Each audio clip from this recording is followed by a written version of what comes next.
అందరికీ నమస్తే. నేను మీ భార్గవి. వెల్కమ్ బ్యాక్ టు అమ్మ చేతి వెంట. ఈరోజు వీడియోలో పండగ స్పెషల్గా 2 రకాల ప్రసాదం రెసిపీస్ని మీతో షేర్ చేస్తున్నానండి. ఒకటి వచ్చేసి పూర్ణం బూరెలు. పూర్ణం బూరెలు లేకుండా మనకి పండగ అనేదే ఉండదు కదా. ఈ పూర్ణం బూరెల్ని పర్ఫెక్ట్ మెజర్మెంట్స్తో ఎవరైనా ఈజీగా చేయగలిగే విధంగా చెప్తున్నాను.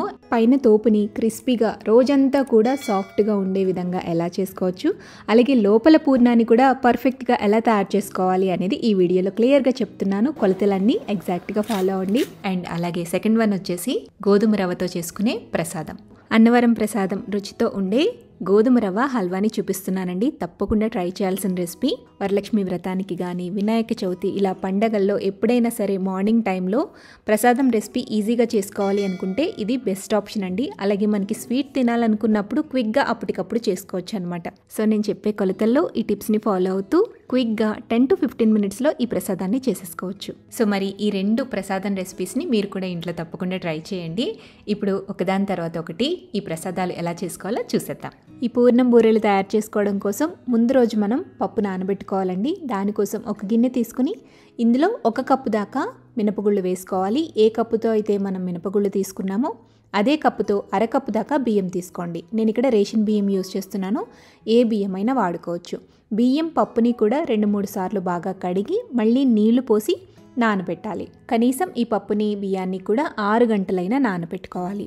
వీటితో పాటుగా మనకి బూరెలు అనేవి పైన క్రిస్పీ లేయర్ రావటం కోసం మరొక గిన్నె తీసుకుని అందులోకి అరకప్పు దాకా ఇడ్లీ రవ్వ వేసుకోండి. ఈ ఇడ్లీ రవ్వని కూడా 4 నుంచి 6 గంటల పాటు నీళ్లు పోసి నానబెట్టుకోవాలి. తర్వాత మధ్యలో పూర్ణం కోసం అదే కప్పుతో 1 కప్పు దాకా పచ్చిశనగపప్పు వేసుకుని నానబెట్టుకోండి. ఈ పచ్చిశనగపప్పుని నెక్స్ట్ డే మార్నింగ్ కూడా నానబెట్టుకోవచ్చు. ఈ పప్పు 1 గంట నానితే చాలండి. మీరు కావాలి అంటే ఓవర్ నైట్ నానబెట్టుకున్నా ఏం కాదు. నేనైతే ఈ శనగపప్పుని నెక్స్ట్ డే మార్నింగ్ 1 గంట నానబెడతానండి. 1 కప్పు దాకా పచ్చిశనగపప్పుని గిన్నెలో వేసుకుని నిండుగా నీళ్లు పోసేసి గంట పాటు నానబెట్టుకోవాలి. ఇలా పప్పు బియ్యం నానిపోయిన తర్వాత నీళ్ళన్నీ కూడా వడకట్టేసుకోండి. వడకట్టేసి బియ్యాన్ని పప్పుని మిక్సీ జార్లోకి వేసుకోండి. కొంచెం కొంచెంగా నీళ్లు వేసుకుంటూ పిండిని మెత్తగా రుబ్బుకోవాలండి. ఎంత వీలైతే అంత మెత్తగా రుబ్బుకోండి. అలాగే కన్సిస్టెన్సీ కూడా కొంచెం చిక్కగానే ఉండాలి. దోశ పిండి మాదిరిగా పలుచగా చేసుకోకూడదు. సో కొంచెం చిక్కగానే రుబ్బుకుని పెట్టుకోండి. ఈ విధంగా రుబ్బుకున్న తర్వాత మనం నానబెట్టుకున్న ఇడ్లీ రవ్వని 4-5 సార్లు పాటు బాగా కడిగి నీళ్ళన్నీ కూడా బాగా పిండేసి రవ్వని మాత్రమే ఈ మిక్సీ జార్లో వేసుకోవాలి. ఇప్పుడు పల్స్ మోడ్లో కానీ లేదా 1 స్పీడ్లో కానీ పిండి అంతా కలిసేంత వరకు బాగా మిక్స్ చేసుకోండి. పిండి అంతా కూడా బాగా కలిసిపోయాక ఒక బౌల్లోకి తీసుకోండి. ఈ పిండిలోకి జస్ట్ ఒక 1/2 టీ స్పూన్ దాకా ఉప్పు వేసుకోండి. ఉప్పు వేసి బాగా కలిపేసేసి మూత పెట్టి 1 గంట పాటు పిండిని నానబెట్టుకోండి. పిండి నానితే బూరెలు చాలా చక్కగా వస్తాయి. పిండి నానటం కోసం మీకు టైం లేదు అనుకుంటే కనుక ఇందులోకి జస్ట్ ఒక 1/2 టీ స్పూన్ దాకా వంట సోడా వేసి బాగా కలిపేసుకుని వెంటనే ఆ పిండితో మీరు బూరెలు వేసేసుకోవచ్చు. చక్కగా పొంగుతూ వస్తాయన్నమాట. ఇక్కడ మీకు ఒక చిన్న టిప్ చెప్తానండి. పిండి మిక్సీ పట్టేటప్పుడు పొరపాటున నీళ్లు గనక ఎక్కువయ్యి పలుచగా అయినట్లయితే పొడి బియ్యం పిండిని కొద్దిగా కలిపి పిండి కన్సిస్టెన్సీని అడ్జస్ట్ చేసుకోవచ్చు. ఈ పిండి అనేది నానేలోపు మనం మధ్యలో పూర్ణాన్ని తయారు చేసుకుందాము. శనగపప్పు ఆల్రెడీ నాని ఉంటుంది కదా, నీళ్ళన్నీ వడకట్టేసుకుని ఆ శనగపప్పుని కుక్కర్లో వేసుకోండి. మనం ఏ కప్పుతో అయితే పప్పు తీసుకున్నామో అదే కప్పుతో 2 కప్పుల దాకా నీళ్లు పోసుకుని 3 నుంచి 4 విజిల్స్ వచ్చేంత వరకు మీడియం ఫ్లేమ్లో ఉడికించుకోండి. ప్రెషర్ పోయిన తర్వాత ఈ ఉడికిన పప్పుని డ్రైన్ అవుట్ చేసేసుకోవాలి. ఎక్స్ట్రా వాటర్ ఏదైనా ఉంటే పక్కకి తీసేసేయండి. ఆ తర్వాత ఈ ఉడికిన పప్పుని కొంచెం చల్లారనిచ్చి మిక్సీ జార్లో వేసుకోండి. ఈ పప్పుతో పాటుగా 3/4 కప్పు దాకా తురుముకున్న బెల్లాన్ని వేసుకోవాలి. మీరు స్వీట్ కొంచెం ఎక్కువ తినేవాళ్ళైతే మరొక 2 టేబుల్ స్పూన్ల దాకా ఎక్స్ట్రా వేసుకోవచ్చు. బెల్లము పప్పుని కూడా కొంచెం క్రష్ చేసుకోవాలన్నమాట. మెత్తగా గ్రైండ్ చేసుకోవాలి. మధ్య మధ్యలో స్పూన్తో మిక్స్ చేసుకుంటూ మొత్తం అంతా కలిసే విధంగా బాగా బ్లెండ్ చేసుకోండి. ఇలా గ్రైండ్ చేసుకున్న తర్వాత ఇప్పుడు ఈ పప్పుని బెల్లాన్ని కూడా ప్యాన్లో వేసుకుని కొద్దిగా దగ్గరికి అయ్యేంత వరకు కూడా ఉడికించుకోవాలి. స్టవ్ మీద ఒక ప్యాన్ పెట్టుకోండి. అందులోకి 2 టేబుల్ స్పూన్ల దాకా నెయ్యి వేసుకోండి.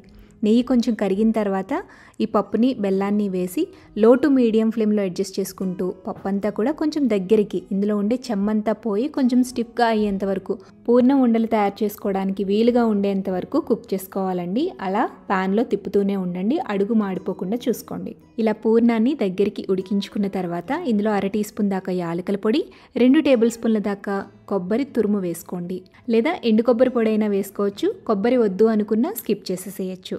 వీటితో పాటుగా ఒక 1/2 టేబుల్ స్పూన్ దాకా నెయ్యి కూడా వేసేసి అంతా కలిసే విధంగా బాగా మిక్స్ చేసుకోండి. ఇప్పుడు స్టవ్ ఆపేసేసి దీన్ని పక్కకు దించుకోండి. కొంచెం గోరువెచ్చగా అయ్యేంత వరకు అలా పక్కన వదిలేసేయండి. సో మనకి పూర్ణం రెడీ అయిపోయింది. అలాగే పైన తోపు కూడా 1 గంట నానబెట్టేసుకున్నాం కాబట్టి ఇప్పుడు బూరెల కింద వేసేసుకోవచ్చు. ఈ పూర్ణాన్ని మీకు నచ్చిన సైజులో చిన్న చిన్న బాల్స్ కింద రౌండ్గా చుట్టుకోండి. ఇలా మీరు ఎన్ని కావాలి అంటే అన్ని బాల్స్ని తయారు చేసుకోవచ్చు. మిగిలిన పూర్ణాన్ని ఫ్రిడ్జ్లో పెట్టుకుని ఎప్పుడు కావాలంటే అప్పుడు మళ్ళీ తిరిగి పూర్ణం బూరెల కింద వేసుకోవచ్చు. ఇలా లడ్డూలా చుట్టుకున్న తర్వాత ఇప్పుడు ఒక్కొక్క పూర్ణాన్ని తీసుకుని పిండిలో డిప్ చేసుకుని మొత్తం అంతా కోట్ అయ్యే విధంగా పిండితో కవర్ చేసి చేత్తో కానీ లేదంటే ఒక గుంట గరిటెని తీసుకుని గుంట గరిటెతో కానీ పూర్ణం బూరెల్ని ఆయిల్లో వేసుకుని ఫ్రై చేసుకోవచ్చు. మనం వేయించే నూనె కూడా ఎక్కువ హీట్గా ఉండకూడదు, అలాగని తక్కువ హీట్లోనే ఉండకూడదండి. మీడియం హీట్లో మాత్రమే ఈ పూర్ణం బూరెల్ని వేయించుకోవాలి. అప్పుడే పర్ఫెక్ట్ షేప్ అండ్ టెక్స్చర్ వస్తుందన్నమాట. మనం తీసుకునే ఆయిల్ క్వాంటిటీని బట్టి మీరు పూర్ణం బూరెల్ని 4 లేదా 5 లేదా 6 ఇలా కొంచెం కొంచెంగా వేసుకుంటూ ఫ్రై చేసుకుంటూ పక్కకు తీసేసేయండి. పైన క్రిస్పీ లేయర్ గోల్డెన్ షేడ్లో రావాలి. మంచిగా ఈవెన్గా అన్ని వైపులా కూడా బాగా వేగాలి. అలా వేగిన తర్వాత పక్కకు తీసేసుకుంటే పైన క్రిస్పీగా లోపల సాఫ్ట్గా రోజంతా కూడా పర్ఫెక్ట్ టెక్స్చర్తో ఉండే పూర్ణం బూరెలు రెడీ అయిపోతాయి. మీకు ఎక్కడా కూడా గట్టిగా అనిపించదు, సాగినట్టు అనిపించదు. చాలా బాగా వస్తాయండి ఈ విధంగా చేస్తే.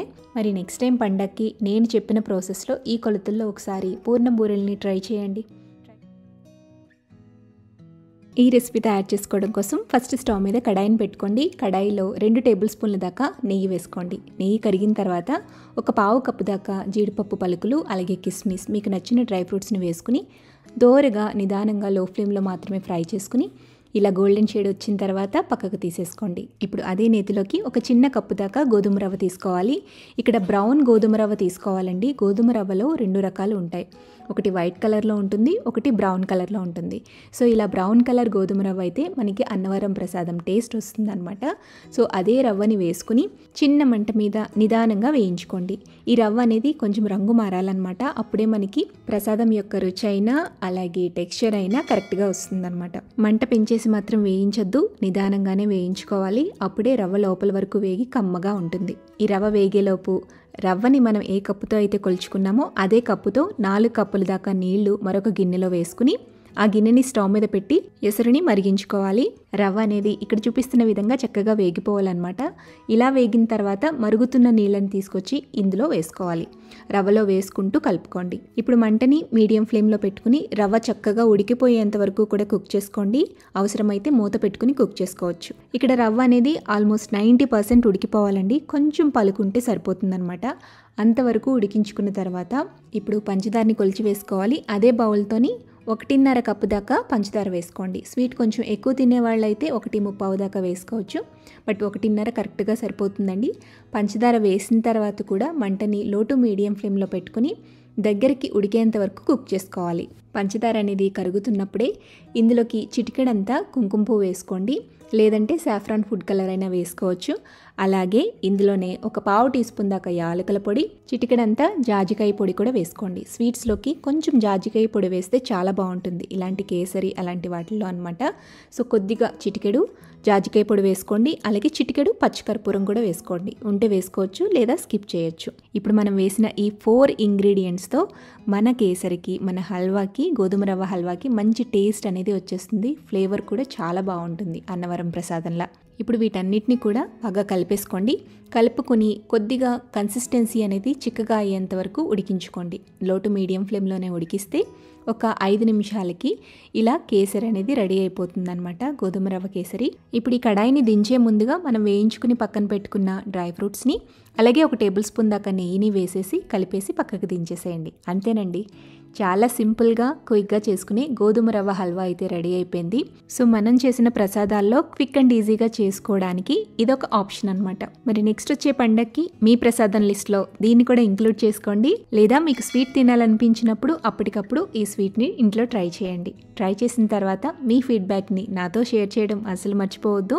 వీడియో నచ్చితే తప్పకుండా లైక్ చేయండి. మీ ఫ్రెండ్స్కి, రిలేటివ్స్కి కూడా షేర్ చేయండి. మరిన్ని టేస్టీ సింపుల్ క్విక్ రెసిపీస్ కోసం అమ్మ చేతి వంట ఛానల్ని సబ్స్క్రైబ్ చేయండి.